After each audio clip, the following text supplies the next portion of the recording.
The Ride Home Rants podcast is brought to you by Reaper Apparel Company. Reaper Apparel offers a casual line of superb fit, finish, and comfort. We design for those who refuse to die slowly and choose to live untamed.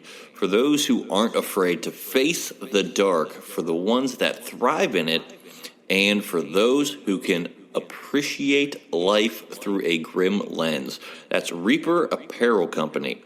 Go to the link in the description of this episode, use the promo code Mike Bono, and get 10% off. Also, the Ride Home Rants podcast is brought to you by Tactical Brotherhood, all American-made apparel, which helps support the Second Amendment. You can also find all this in the description of this episode with the link Tactical Brotherhood. Part of every proceed does go to helping veterans. It is a very good cause. All American-made products made right here in Minnesota. Go and check them out. Use the promo code PATRIOT15 to get 15% off your purchase. The Ride Home Rants podcast wants to thank you for listening and let everybody know that we do offer monthly subscriptions to help support the show in other ways other than listening and downloading each episode. What you will get with each subscription is you will get bonus episodes that aren't released to everybody. You will also have a chance to ask me anything each and every month where I will put out a special episode just to answer your questions. You will also get more exclusive content that is not released to everybody. To subscribe to the show, go and click on the link in the description of this episode, and I look forward to your added support and to help us keep this show going. The Ride Home Rants podcast is also brought to you by Buddy's Beard Care. Buddy's Beard Care provides premium men's grooming products at an affordable price. Products are made in Ohio, and Buddy's Beard Care supports local. The majority of our supplies are from other Ohio-based companies. You can find them on social media at Buddy's Beard Care or online at buddysbeardcare.com. Use the promo code BONO15 and he will save you 15%. I've been using these products for a little over 6 months now, and my beard has never felt healthier. It has never grown faster, and according to my wife, it has never felt softer. Also, the Ride Home Rants podcast is brought to you by former guest of the show in Matt Landowski in Sweet Hands Sports. Elevate their game with Sweet Hands Sports. Our sports gloves are designed for champions, providing ultimate grip and durability. Achieve greatness with every match. Choose Sweet Hands Sports for the winning edge. Grip your victory at sweethandsports.com. Use the promo code BONO10 and he will save you 10%. He has sent me a complimentary pair of golf gloves. They are so comfortable, durable, and breathable.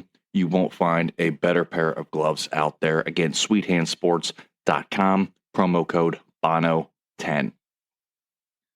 Lastly, the Ride Home Rants podcast is brought to you by Deemed Fit, a clothing company from first responders for first responders. These products are so comfortable. They look great. They have great messages on them. They are provided to support first responders, especially those who worked through COVID.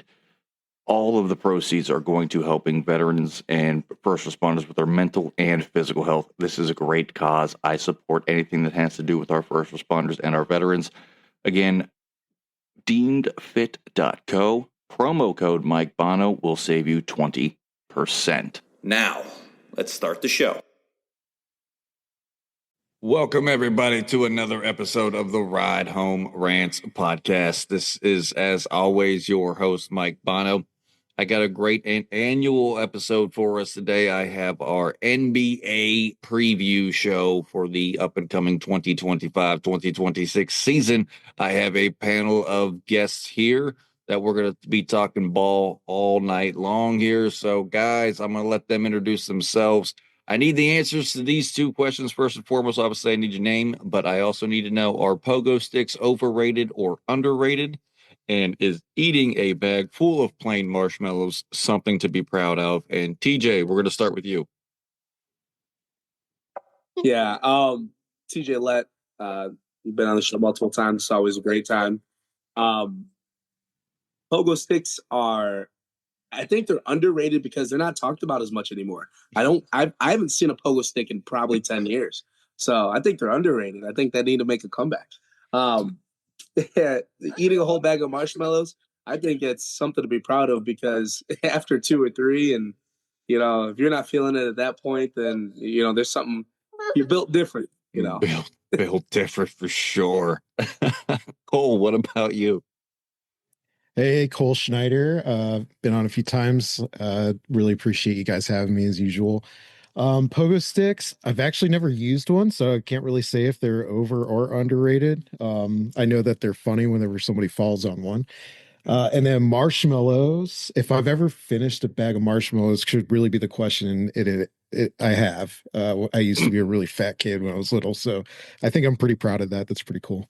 Yeah, that's built different, Cole. We've already said it. Tony, let's go to you. My name's Tony, and I am also, like TJ, a reoccurring guest on the Ride Home Rants. Pogo sticks, I never hopped on a pogo stick in my life, or if I did, it was a long time, so I cannot tell you whether they are underrated or overrated. And eating a bag of marshmallows just is. It's nothing to be proud of or ashamed. It just is. Okay. And last but not least, we got Stoy. What's going on, guys? Good to be back on the show. As far as pogo sticks go, man, when you're a guy my size, they're just bad news. I can't see anything going right if I try and hop on one of them things. So we'll say overrated for that sake. And then I don't know who likes just raw marshmallows, but we'll go with impressive. You're going to go through a whole bag. I feel like you got the determination on it to get through that thing. So build different, right? Yeah, absolutely. Always everyone, Mike Bonahill, pogo sticks. I mean, in my 20s, they were underrated. I mean, hopped on one when I could bounce back after the fall, quicker than I can now. I'd say that right now I'm gonna go overrated because just thinking about that made both my knees hurt. Just thinking about it. So yeah, that's where I'm at in life. And eating a full bag of plain marshmallows. I mean, I'd be proud of it at the time. Maybe not the aftermath that's going to happen afterwards, but you're built different. You got that iron stomach if you can get through a whole bag of just plain marshmallows. But yeah, that's a tough one for me. I mean, I'd be proud in the moment, but after that, yeah, we're not going to deal with the aftermath too well here. But we're not here to talk about food or pogo sticks. We're here to talk about the NBA and the up and coming season here. So, Cole, let's start with you on this one. But there's a lot of people who say the top 5 NBA players are all international, and maybe even the top 7 to 8 out of the top 5 players in the NBA right now. Does an American player even rank in there, in your opinion? Oh, absolutely. I mean, you could say Anthony Edwards is up there. It just kind of depends on the year he has and how consistent he can be. I think Jalen Brunson is probably up there. I don't know. The top 5 is so tough because you got Giannis, Luka, Shai, and then uh, Jokic. So it's just like, yeah, I mean, I do think some of those American players can crack in there, but I think that top 5 is really good. But I think on any given year, one of those American players are up there. Yeah, this is a tough one for me. But Bill, what about you? Yeah, I mean, I just started thinking, and similar to how Cole was saying, those top guys, I mean, Giannis, Luka, Shea were kind of on down the list. Wemby, you want to kind of even go further down into that, projecting forward. Internationals, man, they're putting out some players, but I think the American guys so are there.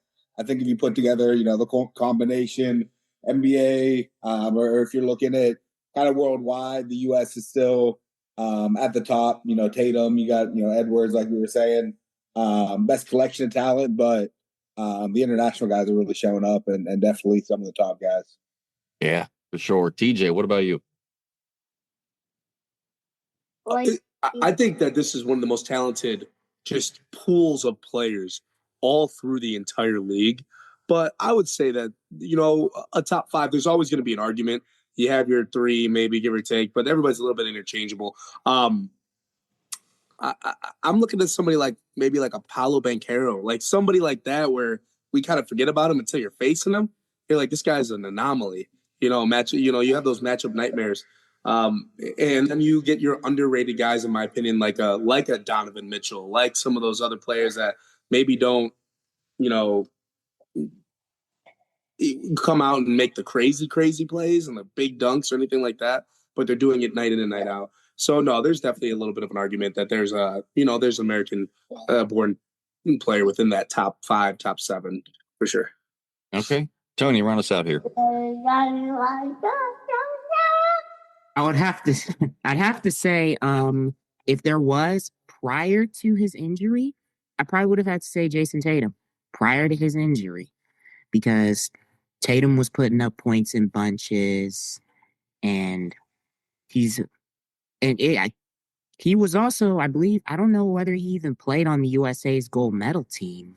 I don't know whether or not he played, but I know he was part of that team. That team was just so stacked that some of the stars didn't even get any playing time. But mark my words, and I know people probably aren't going to be happy with this take. There's going to be a country other than the USA that wins the gold medal in 2028. I mean, the gap is just closing. I mean, look at Serbia. They took the USA to the brink before USA won. France did well. And I mean, if Luka decides to play for Slovenia, those stars make those international teams better, like the Slovenias, the Greeces, the Germanys, the Australias, and Canada too. Can't forget about our neighbors in North Canada. It's not as big as a gap as like it was when you had the Dream Team. Well, I mean, come on now. We're talking about the dream team there. That's apples to oranges with this league and playing and now and the different styles of play. But I mean, I see your point to that, in that, somebody's going to give the U.S. a run for their money. I can give them that. I still think the U.S. pulls it out at the end, because it's the American thing to do, to just be gritty and come down to the wire and just outlast people with the endurance that we have. But it's going to be a lot closer than a lot of people are wanting it to be. I'm kind of with all y'all on this one, in that, the international players are definitely in that top 5 right now.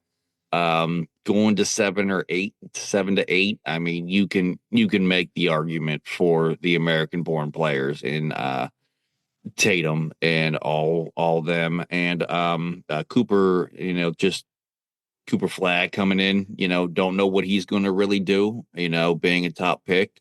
Interested to see what he does and where he starts to build his career again. Looking forward with like the Wimby for the internationals, but it's going to be a close race. But definitely more international players are going to be cracking that top 10 and pushing those Americans out for sure. Just with the sheer ball that they're playing right now.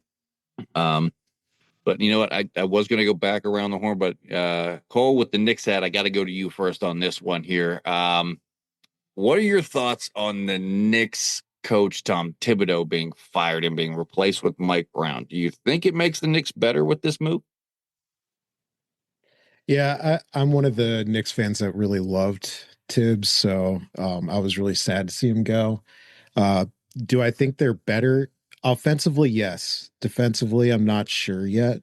I think offensively they're going to move the ball more pick and roll with Towns. I think that's going to work really well for them. They already have, I think they were top 10 corner shooters in the NBA last year with OG and Mikal Bridges. So that makes their pass out shooting a lot better. So yeah, I foresee them being great offensively. Defensively, I'm not sure with Brown. I know that when he was with the Kings, they weren't the best defensively, but they were incredibly good offensively, pass the ball around. So it's going to be interesting. I think overall, at first they're going to be a little rough, but I think later in the season they're going to really bring it together like they did last year, and probably end up in the top 3 in the East. Do you think it's going to be more shootouts now, with the defense being a question mark going into this year? Well, the NBA is all shootouts nowadays, I mean, anyways. yeah. Like it's so rare to have a very good defensive team, that keeps a team under 100 every game. Like that's almost impossible nowadays. But yeah, I think they're probably going to score maybe like the Cavs did last year, where it was a ton in the wins. And but I don't know about defense with them right now because they don't have a lot of. They have OG who can play great defense, and they got Mitchell Robinson. But I don't know if they've even really fleshed out their starting roster quite yet. I think they're still trying to figure out who's going to be starting at center for all of these different positions. Yeah, that's tough coming down here to the open there. But Stoy, what are your thoughts on this one? I'm a big Mike Brown guy. I do think he's a really good ball coach, and I thought Tibbs was a great ball coach as well. So better, I'm not sure. And when you kind of look at the East, I think it's not a ton of competition there. You got the Cavs, number 3 teams, kind of the Magic and the Knicks. And when you kind of look at that, I think if you could have stayed steady, I think you could have bet enough without making a move. But I get the NBA's results oriented, and they kind of want to make a move there. And even though the Knicks looked a way we haven't seen in quite a long time, it must not have been enough. So I can see it working out for him, but I definitely can see why not making the move could have been the right time, running back one more year in kind of a weak East, and have some continuity to kind of be able to make a run there. But we'll see. Yeah, okay, I get your points. But TJ, what about you? Yeah, I mean, it's remarkable because we just saw, I forget the guy who got fired from Milwaukee. I mean, having the number 1 seed, he got fired the next year. So you're always looking for the next best thing. You're always looking for the next, shiny piece or whatever comes with coaching. And good organizations are looking for that guy, but great organizations have found that guy and have established that guy. So you wonder if this move is going to be, what it is. But the Knicks are a dangerous team. I mean, they got a lot of pieces, and they got, and again, with the East being as injured as it is right now, with Tatum, with Halliburton, I, I think they can make a lot of noise. So I think Mike Brown might accidentally slip into a good situation versus him being a great coach. I think he's a good coach, but I think the situation is just good for him. I think that if he cannot screw it up, he'll be successful. Okay, Tony, what about you? From Mike Brown having been a Cavs coach, I think the Knicks are more or less going to be the same. There's not really going to be any kind of difference other than the coaching change. Knicks are still going to make the playoffs, probably be a top 5 seed, not 4 or 5 seed in the East. And, in their win, which they'll probably end up losing to either one of the Cavs or the Pacers or something again. Wow. Just wow with that, though. That's a bold stance with them being 5. I don't see them falling to 5 in the East with where the East is this year. I don't think the move makes them better, but I don't think it makes them worse either. It's just the nature of the league, the talent they have on that team. I mean, hell, I think anybody could go in and just coach that team to a 3 seed. And just kind of making that run with where the East is this year. I mean, you got the Cavs, the Pacers, and I mean, I don't trust the Celtics this year with everything that happened there. We're going to get into that here in a little bit. But Tony, we're just going to get it out here then now for you. Who's your NBA Finals preview and who wins? Ooh, this one might actually be tough. Give me a moment. I am going to say this. The LA Clippers are going to make their first NBA Finals appearance. They're going to finally break the curse. The Clippers are going to make their first NBA Finals appearance just out of the blue. And out of the East, they're going to go against the Indiana Pacers. We're going to get another LA Indiana final. I'm probably going to be wrong, but this is the best.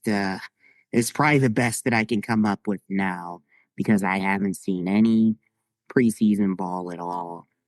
I basically haven't watched any basketball since Game 7, so I haven't looked at any rankings, any previews, none of that. But I do know Da da da da da da da da da da da da.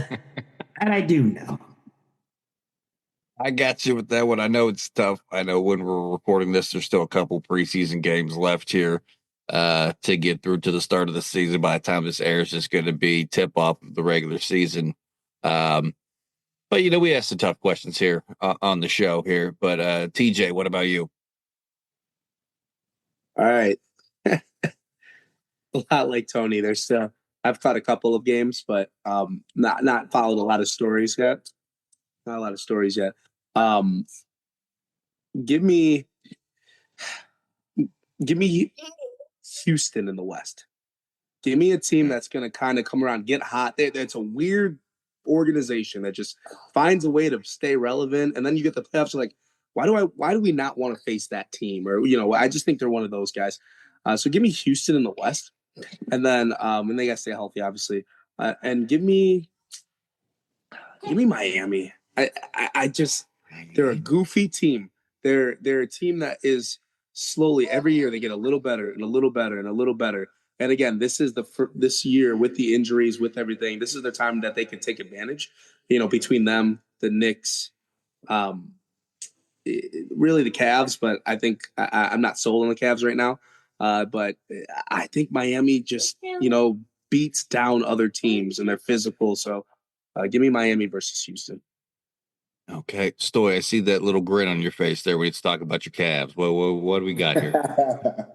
Yeah, we'll start there. And not a big Cavs fan or anything over here, but I'm gonna say the Cavs. I think similar to how I was saying about the Knicks, you have a ton of continuity coming from really a great year last year. Obviously, didn't work out in the playoffs, but I think we got the guys, and again, a little bit of the continuity. Couple small offseason additions, and really being kind of a wide open East. Why not? Why not the Cleveland Cavaliers? And then out of the West, I think we'll say OKC. I think they're just so strong. Hard to go against them. So we'll go Cavs, OKC. You asked for a winner as well, Bonner, or no? Yeah. Might as well give it to the Cavs, right? There we go. There it is. Cavaliers. We need another one. We need something up here, but I'd love to see it. Love to see the run there. I think them and OKC be a great finals. Kind of seeing Mobley going against Chet and some of the guards. Obviously, I think it'd be some good matchups. So would love to see it. Maybe a pipe dream, but that's what I got right now. I got you. Cole, what about you? Yeah, just as a pure basketball fan, I think the Cavs would be great in the finals to see. I like that team, the makeup of them. Mobley's awesome. I really love like the core of the team that they have. I think they're really good. As a delusional Knicks fan, I think the Knicks are going to be going into the finals. I don't think there's any other team that's going to be in there other than OKC and that's going to win it. I just think that they're so good. They're so young, unless they have some kind of crazy injury like a Tyrese Halliburton type player losing that. Like, I just don't see how they're gonna miss the playoffs and miss the finals at that. And also, by the way, just so you know, the Cavs lost to the Knicks a couple years ago, pretty embarrassingly. So I wouldn't say that the Cavs have beaten the Knicks in the playoffs very much lately. Just to say, there it is. There we go. Now we're cooking here. I'm I'm very torn on this right now. I do like the makeup of the Knicks this year. But I feel like this Cleveland team is dangerous in the East right now with their continuity. I'm flip flopping between those two in the East. I gotta say, I give the edge to the Cavs this year. I think with Mike Brown's defensive question marks and just his style with that, I think the Cavs take them this year. And in the West, I gotta go Houston. I like OKC, but I think Houston's that gritty team that's gonna just like we were talking about with the American team. They're gonna find a way to win the game. And I think they make it to the finals this year. I got Cleveland and Houston, and I'm gonna go out on a limb and I'm gonna say the Cavs in 7, and is my prediction for that one. TJ, don't you laugh at me for that. Like with that there, I can see you're on mute. I know it, but I got it. I don't like anything from Cleveland. I'm a huge Pittsburgh fan. Like anything from Cleveland, I just always like the crap on, but I can't. And the sports fan in me is just I see that team. They look Bono, tough. where's Pittsburgh's NBA team? We're not talking about that right now, Tony. All right. We're not talking. It's in right? somewhere down the line. It's gonna happen. It's such a great sports city. Come on, man. Come on now. Yeah. It's just the Pittsburgh growing up that close to Pittsburgh. I can't root for anything from Cleveland, like regardless of what it is. But yeah, that's where we're at right now. With me for that. NBA. Let's talk about a team for Pittsburgh. Let's talk about an expansion team. Other leagues with like the NHL are expanding. Let's get another team in the NBA and let's bring them into the East in Pittsburgh and just really shake up everything. Seattle On that first, though. Yeah, that's gonna happen. Yeah. We got to bring back the Supersonics. The Supersonics would be Or take the Nets from Brooklyn and put them in Pittsburgh. Ooh, I don't hate that. That's a bold statement. Brooklyn doesn't even. I'm saying they don't want him, but that's bold. I don't know if they would miss him. I don't hate it. I don't hate it. You would give way more fanfare. They would appreciate it in that city. Absolutely. I just don't kind of understand why like New York needs that many pro sports teams in the same league. Like all of them have two teams in every major sport. Like why do you get two? Yeah, for everything. Yeah, for everything. Three in hockey. Three in hockey. There's two in the NBA. There's two in the NFL. Albeit they play in New Jersey, but still. That's just share the love. Two in the MLB. Yeah, I mean it's just kind of gotta go a little bit west, a little bit to Pittsburgh for you guys there. It's a short drive. It's not that you have bad. A Cleveland Pittsburgh rivalry. There you go. Now we're talking with that one. Cole, with this one, what's staying in the East here and talking about East teams, the Celtics, what's their ceiling this year after their trades, the free agency losses, and obviously it's the Tatum injury?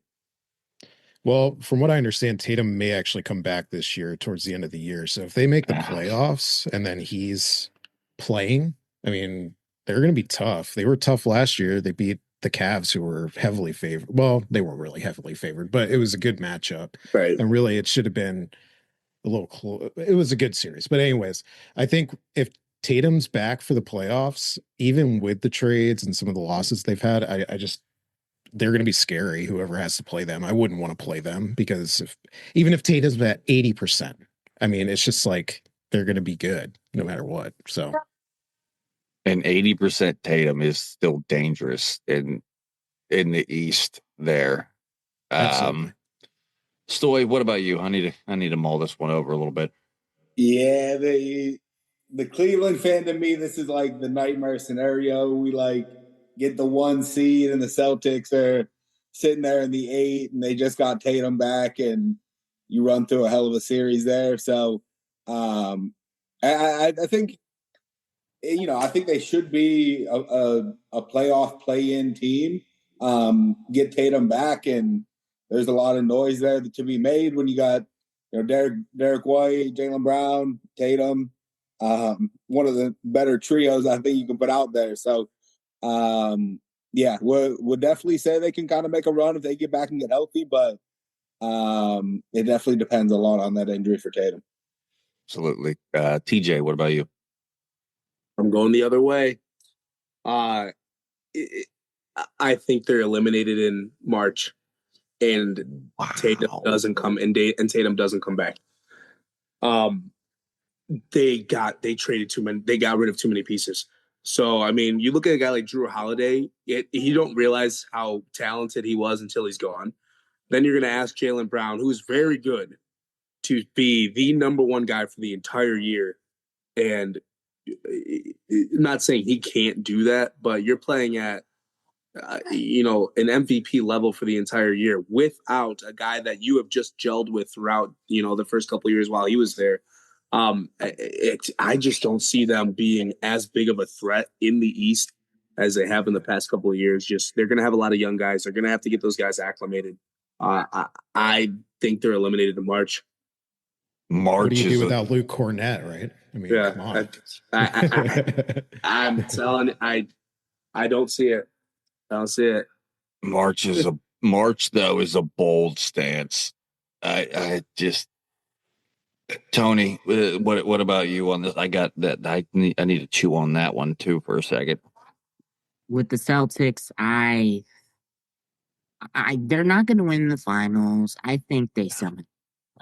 I think that they'll probably they'll make it out of the play-in. They're not going to go far, but I just think that they're going to make it out of the play-in, because who do you really have behind them? You got Chicago, who is always a play-in contender but can't ever break through for whatever reason.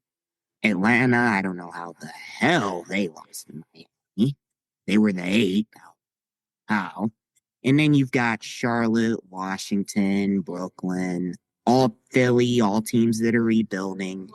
Yes, I'm counting Philly because the process obviously hasn't worked.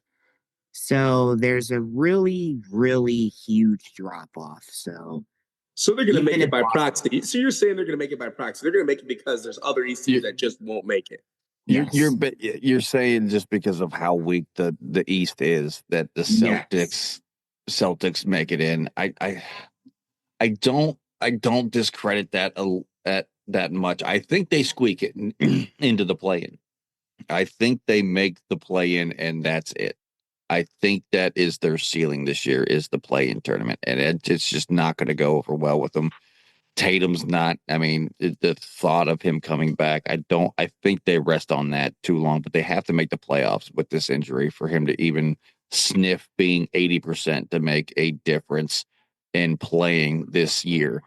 It's not looking good up there in Boston for how they've looked in the past, 4 or 5 years at minimum. They've been pretty dominant there. But I don't see it. I see play-in at best, and getting bounced in the play-in is my ceiling for the Celtics. But Tony, who has the better record this upcoming season though? The Pistons, Cavs, or the Magic? Ooh. The Magic are definitely up and coming. They pushed Cavs to 7 a couple years ago. I still haven't forgotten about that. The Pistons, you would think, coming off of a 69-loss season 2 years ago, a season in which they lost 28 straight games, that they would even be close to 30 wins, let alone push the Knicks to 6. I gotta say, I am very impressed with what Detroit did. To go from that to damn near making a conference semifinal, in a way, I'm glad to see. I like and hate to see that Detroit's in contention again. I am going to have to say, ooh, man, that's actually a tough one, because the South was just not that good this past year. But if I had to pick one, I'm probably going to have to say Detroit. Probably around 46, 47 wins. Oh, what? 46, 47 wins? I'm just not sold on the Southeast Division, because the Southeast Division was just so bad. I think the Magic were 42-40 last year, and the Cavs, I think, will make the playoffs, but it's not going to be like last year. Wow, I'm just going to call you bold stance, Tony, from here on out. Like, everything that has come out of your mouth on this one has just been the hot take and just the bold stance. I feel like the dude from Dodgeball. It's a bold strategy, Cotton. Let's see how this plays out when this airs and how this actually plays out. But TJ, I follow that. I don't know. Like, I guess I'm the devil's advocate for everybody here. The Cavs win 60 games. their confidence going into this year, they are, last year they were extremely hungry to outdo what they did the previous year. Like they had an expectation and they lived up to it. They were hungry. This year, they're sitting there being called frauds. Hey, you guys made it, and then what? And that they're sick of hearing that those reports are sick of hearing that. So I think they come out blazing hot. I think they're going to be an extremely top talented team, a number one seed, 60 wins. Now, I said that Magic would beat them in the playoffs, but I think the Cavs are one of the most dominant teams in the regular season. Okay. Stoy, what about you? Yeah, I mean, for everything I said earlier, I'll go with Cavs number one there with the most wins. I think just a really well-built team and a lot of continuity there. But I do want to say the Magic, I think, could be a really, really interesting team. They have good players with Wagner, Banchero, and they added Bane, obviously in a big deal coming into this year. So I think they can be 100% a 2-3 seed and definitely kind of give a run for the money. Detroit, I think, showed out really well last year, and I think everything points towards the trajectory up, but I'm not sure if I'm totally bought in on them really being a contender. I think they'll kind of be in the mix in there, but I'll put them third kind of behind the other two teams. Okay. All right. Cole, what about you? Yeah, like I said, Cavs are definitely going to be either top seed or number two. Like, there's just no doubt. I know there's a lot of hate on Kenny Atkinson and what he did in the playoffs, and it always seems like there's a lot of hate for the coaches that coach the Cavs for some reason in the playoffs, with JB as well. But I think the Cavs easily have the best record out of those three, if not the best record in all of the East. I do think that the other two teams are very player dependent. When it comes to Cade Cunningham, if he has what I think is going to be an MVP run this year, like at least in the top 5, because how he was performing at the end of last year was insane. I see him playing very well. I also see Paolo playing extremely well for the Magic, but I do think that they're very dependent on those two guys as to where the Cavs have just like an overall stacked roster, starting and bench. So, although I do think the Cavs lost one of their big bench guys, right? I'm trying to think of his name right now, but they did lose somebody, which was pretty major. I think it was their six man. But anyways, I still just foresee them playing really well. And I think probably behind them, the Magic, very close. And then the Detroit is kind of a dark horse team. Yeah, with these three teams, I have like I think the record, just solely based on record, I have the Cavs with a better record over the Magic by 2 games. It's gonna be close. Pistons are still the third team to be out of those, just solely based on record. I I don't see anybody out of those three having a better year than the Cavs are going to have with the way they're built this year. And just all the narrative, like TJ was saying, like they're tired of being called the pretenders. Like they're tired of being, it's like, oh yeah, this was a one-off. Like that's just fueling this team and with where they're at. And speaking of the Cavs, I cannot wait for this question here because I feel like this one may just end the show with how long I could go on this topic. But Cole, is LeBron ruining his legacy by staying around too many years with the Lakers on a teams that are greatly underachieving with him on them? I mean, look, LeBron is one of the most successful players, if not, you could argue, most successful player ever in the NBA. I mean, the thing is, like, he's not ruining anything, and if in fact he's helped every single team that he's gone to win those championships. Uh, when it comes to the Lakers, I don't think that they're that bad. I mean, they have Luka Doncic, who's an MVP caliber player, so I don't think he's wasting any time right now. I think this is probably one of the best situations he could be in. I also don't think he's injured right now, right? Like they're saying that Wow. he's going to miss some time. So I do think he's getting to that age where you will start to see him lose it a little bit. I mean, he already has to an extent. But at this point, he's going to retire in LA. Why wouldn't he? He's involved in the music, in entertainment industry. Like he's kind of in the perfect situation. His kid plays with him. Like he's not going anywhere from LA at this point. He's going to retire there. Well, yeah, I figured he was going to retire there, but like, I mean, and being injured, I mean, when you're 87 years old and still trying to play basketball, like, and then people are like, oh, well, he's broken this record, he's broken that record, he's outscored this person. Yeah, he's played for 100 freaking years. Like, of course, he's going to be breaking those records. Like when you're playing as long as he has. I mean, he was doing that before he was old. Look, I'm a Michael Jordan. Like, I think Michael Jordan is the greatest player to ever play. Okay, you saved yourself there. I think that LeBron is. I mean, he's incredible. I do think there's generations, right? Like Michael Jordan was the best player of his generation. Wilt was the best player of his generation. And then you got LeBron as the best player since 2000. So, he can play. He could probably play another 10 years at a high level. And that's insane to me. Like no other player's doing that. It's insane. And it's awesome. Like I love LeBron. I think everything he's done is incredible. He gets a lot of hate for going to different teams, but he's just proven that he can win anywhere, and that's pretty impressive to me. You think he could play another decade in the NBA? Have you looked at his stats the last 2 years? He's still at a high level. Yeah, I mean, he could play he could play off the bench in 8 years. Who's to say he couldn't? Oh, that's physically, he's better than most of the players in the NBA. That's tough for me to get on board with on you there, Cole. 10 years? That's good. Just come on. Yeah. Bill, save us here. I'm not gonna save you. I think my God, you guys. Ruining his legacy. I think no way.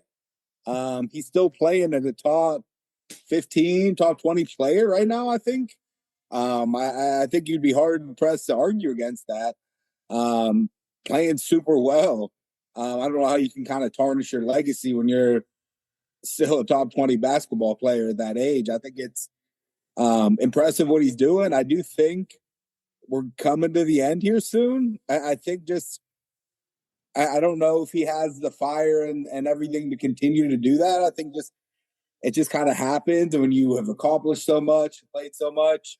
I think, he's going to give another 1-2 years probably. I'd imagine maybe next year, maybe another year after that. I think we'll probably be hanging it up. So I think we're kind of going to be coming to the end here. But, I mean, he's going to go down as – I want to wait till after he retires, give a few years, and then I think we really need to have the LeBron and Jordan debate. I think while he's playing right now is a little bit too hard. So let it sink in, let the legacy kind of sink in a little bit, and I think – both incredible players and the legacy, I think, for LeBron is definitely not going the wrong direction. Still playing at a high level. All right, TJ, what do you got? I'm trying to woosa over here with this question. Every year, they sit there and they say, "Oh, look at this new young guy. He's going to take the throne away from LeBron." Every year. It was Zion. It was Ja. It was Anthony Edwards. It's all of these guys. And none of them are going to be even close. None of them are going to be close to be able to put up the accomplishments he has, the longevity that he's put in, the impact on the league, the politician that he is. I mean, he can play on and off. He's done absolutely everything, which is also why I do believe that he's only playing to piss people off at this point. He could have stopped 5 years ago. He's only doing it because other people are telling him he should stop. And, he's slowing down. He's like, okay, fine, I'll go put up 30. I'll do a triple-double tonight. And then I'll take 2 weeks off. It's amazing how much he has this league in his hand. We're going to see this with Pat Mahomes. We kind of saw it with Brady a little bit, and then Brady kind of, all right, I'm going to go home now. But we're going to see this with Pat Mahomes at the end of his career, where he's going to sit there and be, no, not yet. I'm not going anywhere. I know they drafted this guy, but not yet. I'm not ready to give it up. LeBron literally, he's on his own. He doesn't care what we think. He does not care at all. He's doing his own thing. So he can, if he wants to play for another 10, he will play for another 10 in his own way. Oh, this is tough for me, Tony. What do you got? You guys are just raising the blood pressure here. This is what I we're gotta doing. say that I think LeBron, if he wanted to retire, he would have already. He's already proved everything, but you know, he's like, I'd say Snoop Dogg, just completing side quests at this point. LeBron is gonna be done when he feels like he's done. And for me, I know, I'm sorry, it's gonna raise your blood pressure a little higher. He's not gonna retire till the 2028 Olympics. If USA wins the gold medal, then LeBron will probably take off his shoes, set him at center court at the arena, and then say peace out. You know it has to be. More. It's got to be a show. It's got to be theatrics. It's good. It's good. It only makes sense because he's the Laker and it's Team USA and the Olympics are in Los Angeles. Yeah, it'd be a Hollywood ending. I honestly really thought I'd have one of you on my side here with this one, and I got zero help on this one here. Because don't get me wrong, LeBron, I'm not discrediting what he's done in the NBA. He's a phenomenal player. He plays his ass off, but it's the Brady effect. I'll give you that one, TJ. Brady should have retired before he went to Tampa. I'm happy he did and got my Buccaneers a Super Bowl. I am so happy that happened.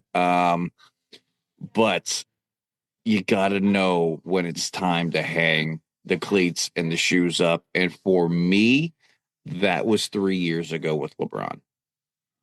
I mean, he's so much better now than when Jordan was with the Wizards, though. And you don't knock. Here we go. Here we go. You don't knock Jordan. You don't say, he's not. His legacy is hurt because he wasn't playing for the Wizards. LeBron's 10 times the player that Jordan was when he was playing for the Wizards. I just can't see how it could tarnish it's a different era. With like Cole said, with LeBron and Jordan and Wilt and all those guys. Yeah, there's generational talent. To say that LeBron would have been able to play in the 90s when all those guys were playing back then in that style of ball where they didn't call these ticky-tack fouls and you were just allowed to maul people if they went into the paint. LeBron does not hold Jordan's jockstrap on that one. I just think that he wouldn't have lasted as long. No. LeBron give me a guy who was 6'8", 260, moving like LeBron in the 90s. Give me one. Give me one. You probably can't. He probably can't. All those guys, big guys, moved slow as hell and stood in the paint and knocked people over. Small guys moved fast and they moved around guys. They all might have had the skills better than LeBron, like the technical skills of ball handling, passing, all those things. But LeBron was something that they didn't experience at all. Like Jordan was something that they didn't experience at all. And Jordan's 6'6", 230. Now add 2 inches and 35 pounds and a guy who's faster than him. Have fun. LeBron wouldn't have lasted as long because they would have knocked him over more, but they weren't gonna stop him. Same, you could say they would stop him. We wouldn't be having this conversation. Add that same weight and add a couple inches to Kobe. And if he doesn't get injured, he probably lasts into the 2020s too. Okay, ready? If Kobe played, because Kobe played against both. No, I know. If Kobe played 10 years later, Kobe surpasses LeBron. Because Kobe was able to score whenever he wanted in that era anyway. If he plays 10 years later where it's all offense, Kobe's averaging 50 a game. Easily Kobe's averaging 50 a game. Like in my hierarchy, I have Kobe above LeBron. And obviously I have Jordan above both. It's not even close. It's not even close for me on this one. It's not even close. LeBron 3 or where you got? Nothing bad. Oh, I don't want chaos in the Bono house happening behind, like, because it just can't be a normal night when I have to record a show. We got my son cutting balloons down that are apparently right behind my camera, and like something's happening. Something's going to pop. I don't want to know what's happening right now, but this is just. I think that what's going to hurt LeBron's legacy is the fact that everyone's just going to say he stayed in too long. He stayed in longer than he should have. Okay, That's going to be like that, no matter where you go, no matter what you do. You're sitting there like you say Brady stayed in too long, and he won a Super Bowl in his second last year. Like I'm not saying he can't win a championship in that. No, I know. I'm just saying. Right, so we're recency bias. We're sitting there thinking like, okay, what did we have lately? And the last thing I remember from you is this. Like that's we're sitting there. I just Tom Brady is still the greatest quarterback of all time, even if his last year sucked. So LeBron is still going to be one of the greatest of all time, even if his last year is awful. And even Jimmy Johnson is still one of the greatest NASCAR drivers of all time. And his last few years were nothing to write home about. And he's a 7-time champion, just like Tom Brady. I'm not discrediting that. I think that's what people, with the way people want the instant gratification nowadays, I think they're only going to remember the end with LeBron. So I agree. I agree with that.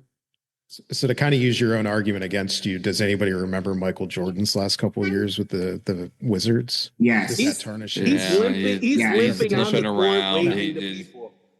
It doesn't tarnish his legacy, though. I wish that he stuck around for one more year after that just to have played against LeBron. Yeah, I think as long. I wish. No, man, he made a business decision. Yeah, that was absolutely a business decision. I think as long as we just debate, it kind of proves what type of legacy he has. We're going on 5-10 minutes on the same topic, and I think that kind of proves how valuable he is to the league. And I don't discredit that. I just think I know what some of these sports reporters are going to do, and some of these people that just trust me. I love to hate on LeBron because I know it just riles people up. That's my favorite thing to do in the world, is to just get people fired up. I mean, I don't discredit that he's a great player. I don't do that. Not at all. Part of the reason, like, if we just keep bringing him up with Tom Brady, part of the reason I didn't like Tom Brady is because he was phenomenal. Like, that's part of it's like, why are you that good? And why can you do it that long? I don't just be a normal human being. Don't be a machine. Like LeBron has been in the NBA for as long as he has. And yeah, we've gone on for way longer than I thought this was going to go on, but that's just where I'm at with LeBron. I mean, it can go either way. It is. And lately, I've been more fired up than lately. I don't know why, but I've been getting off on a lot more rants than usual, especially with the roundtables here. But we'll get back into this because I got a couple more questions I want to get through here. So Tony, who's the best coach in the NBA right now? I will have to say, simply because of the culture, Eric Spoelstra. He may only have a couple rings, but just the fact that Miami's been in contention year after year, and even in the times they missed the playoffs, it's been no more than 2 games. And they were 37-45 last year and still somehow made to the 8th seed. Yeah. That says a lot. That's a solid pick with Spoelstra. I agree with you wholeheartedly on that one. TJ, what about you?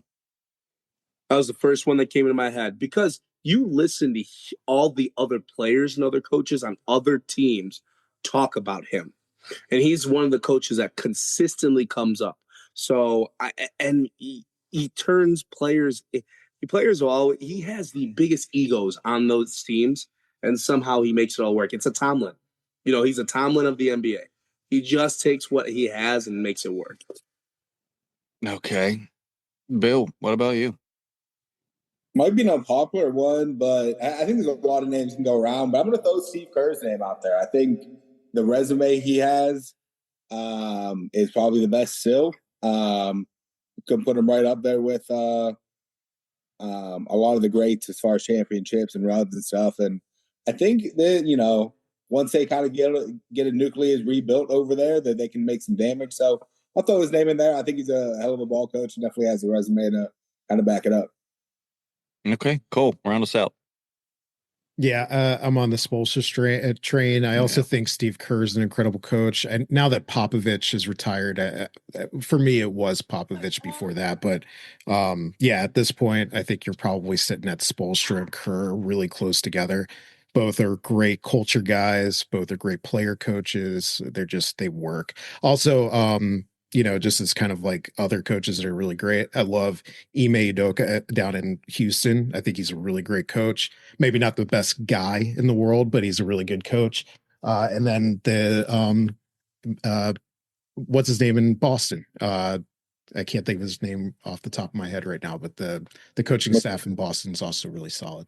Missoula, I think. Yeah, thank you. Yeah. Joe Mazzulla. Yeah. Yeah.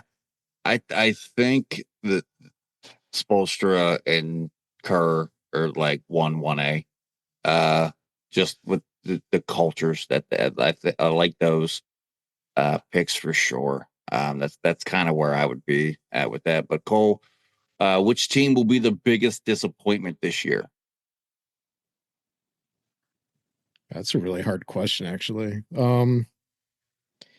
Man, it's going to be somebody in the West. I have a feeling honestly, it could be the Nuggets, even with Jokic. But they've kind of moved their roster around a little bit. They weren't fantastic last year. I kind of foresee them being another mid-tier team next year, as to where like they always are going to be in the running with Jokic. But I do think that they're probably going to be the biggest disappointment in the league. Okay, Stoy.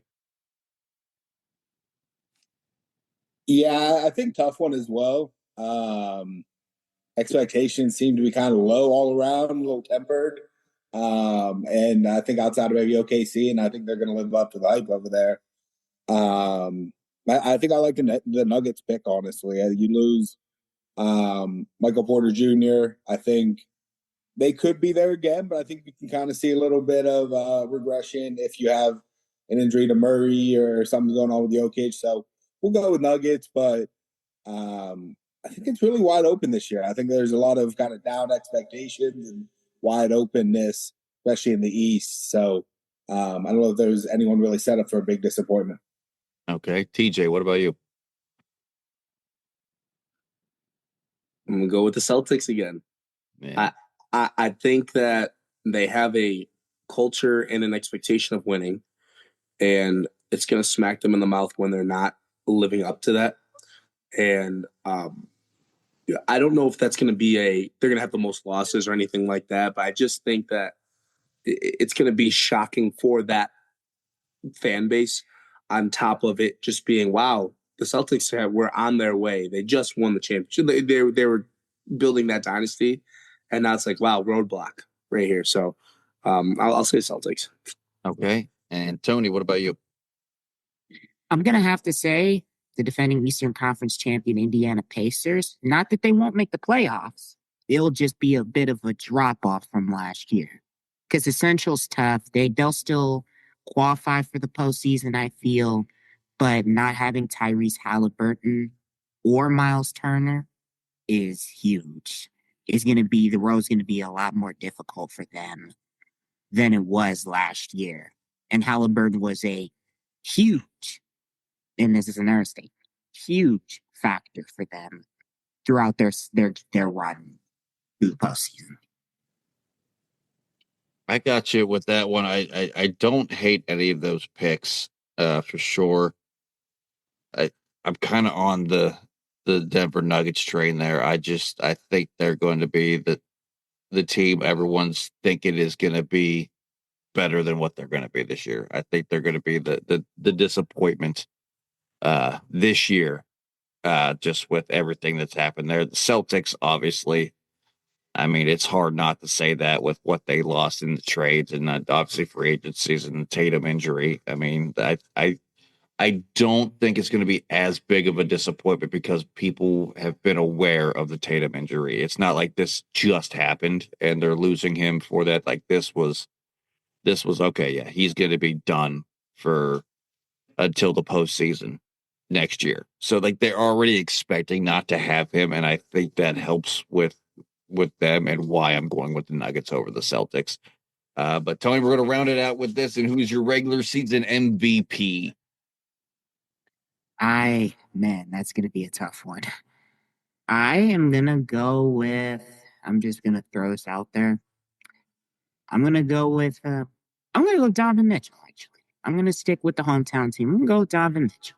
I think he's poised for a great breakout. Solid pick off the rip. TJ, what about you? Evan Mobley. I think that I think Mitchell was a little telling last year. He started to take a step back to let Mobley take a step forward. And I think Mobley's now really going to take that step forward where he's going to be around 30 points a game. He's going to be around 12, 15 rebounds a game.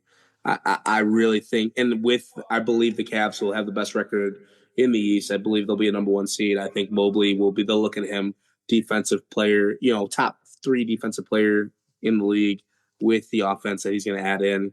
He's going to hit his 3-point shots this year a little bit better. Without injury, I think Evan Mobley gets the MVP this year. I got you, Stoy. What about you? Yeah, I mean, I love those picks, the Cavs fan. I think, I think honestly, because you have Mobley and Mitchell, they might kind of even each other out a little bit in the votes and kind of cancel each other out, maybe.